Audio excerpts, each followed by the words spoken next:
Ninth class. आज हम 54वीं worksheet करेंगे और आज की आपकी तारीख है 11 नवंबर। आपका अभी तक हम जो पढ़ रहे थे वो हम पढ़ रहे थे उत्तक के बारे में। अब हम पढ़ेंगे गुरुत्वाकर्षण के बारे में। आज हम इसमें पढ़ेंगे गुरुत्वाकर्षण का सार्वत्रिक नियम। जिज्ञासा दीदी, गुरुत्वाकर्षण बल और इसका महत्व क्या है? ज्ञान, यह देखकर कि एक पका हुआ सेब हमेशा नीचे की तरफ गिरता है। आपको ये पता है कि पेड़ पे लगा हुआ फल क्या होता है? हमेशा नीचे की तरफ गिरता है, ऊपर तो नहीं जाता ना।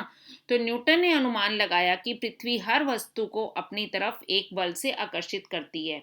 चंद्रमा जो पृथ्वी के चारों ओर लगातार घूमता रहता है, पृथ्वी द्वारा इसी प्रकार के अभिकेंद्रीय केंद्र की ओर खींचने का अनुभव करता है, पर दोनों आपस में कभी भी नहीं टकराते हैं।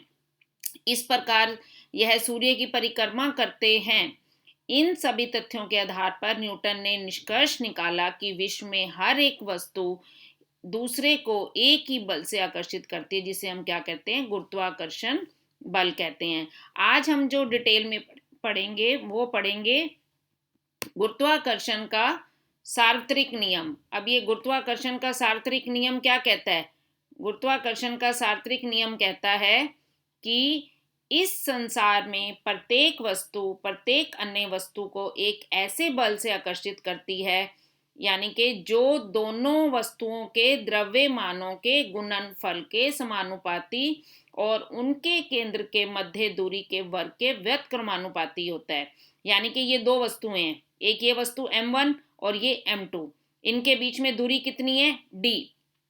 इस नियम के अनुसार जो हर वस्तु जो है वो किसके बराबर है? इसमें जो है इसके बीच में लगने वाला बल जो है वो क्या है? इन दोनों के द्रव्यमान m1 और m2 के द्रव्यमान के समानुपाती। समानुपाती का मतलब होता है एक चीज बढ़ेगी तो दूसरी भी बढ़ेगी और एक चीज घटेगी तो दूसरी भी घटेगी, पर उनके बीच की जो दूरी होती है उसके व्युत्क्रमानुपाती होता है। यानी दूरी घटेगी तो बल बढ़ेगा और दूरी बढ़ेगी तो बल क्या होगा? घटेगा। अब इसमें देखिए, यदि किन्हीं दो वस्तुओं, एक वस्तु A और एक वस्तु B, ठीक है, इसका द्रव्यमान हम m कह देते हैं और उसका द्रव्यमान हम छोटा m कह देते हैं, और उनके बीच की दूरी क्या है? d है। तो गुरुत्वाकर्षण बल का सार्वत्रिक नियम क्या कहता है? ये कहता है F समानुपाती m और m, यानी पहली वस्तु का द्रव्यमान और फिर दूसरी वस्तु का द्रव्यमान और उनके बीच की दूरी के व्युत्क्रमानुपाती। F व्युत्क्रमान इसमें जो है inversely proportional to distance of the square of the distance, यानी जितनी उनके बीच में दूरी है उसका स्क्वायर कर देते हैं। जब हम इन दोनों को देखिए, ये एफ एफ दोनों कॉमन है, जब हम एक और दो को मिलाएंगे तो क्या बन जाएगा? F directly proportional to m m upon d square. अब ये क्या है? ये एक समानुपाती का निशान है। इसको हटाने के लिए हम एक लगा देते हैं स्थिरांक, जिसको हम जी कहते हैं, कैपिटल जी। एफ बराबर G m m upon d square. अब यहाँ पे जी क्या है? जी एक अनुपाती स्थिरांक है जिसे सार्वत्रिक गुरुत्वीय स्थिरांक कहते हैं। सार्वत्रिक गुरुत्वीय स्थिरांक कहते हैं और इसकी जो मान है वो है 6.673 into 10⁻⁻11 newton metre square oblique kilogram square है। अब इसका महत्व क्या है? इसका महत्व यह कि ये हमें पृथ्वी से बांधे रखता है। दूसरा जो चंद्रमा पृथ्वी के चारों ओर गति कर रहा है वो इसी के कारण कर रहा है। सूर्य के चारों ओर ग्रहों की गति भी इसी नियम के कारण होती है। चंद्रमा और सूर्य के कारण ज्वार भाटा जो आते हैं, यानी समुद्र में कभी पानी का लेवल कम होता है और पानी का लेवल ज्यादा होता है, वो भी गुरुत्वाकर्षण के कारण है। जो नदी में जल बह रहा है वो भी गुरुत्वाकर्षण के नियम के कारण है। और वर्षा के लिए ये गुरुत्वाकर्षण के सार्वत्रिक नियम का महत्व है।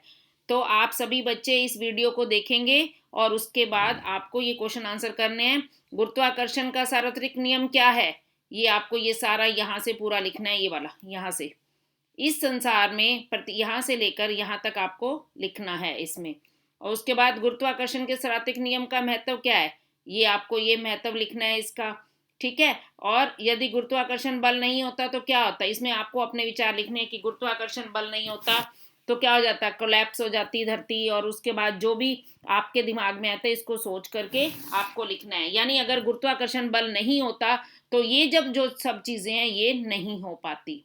ठीक है। और जी क्या निरूपित करता है? जी निरूपित करता है गुरुत्वीय स्थिरांक, और इसका मान कितना है? ये इसका मान है। ठीक है।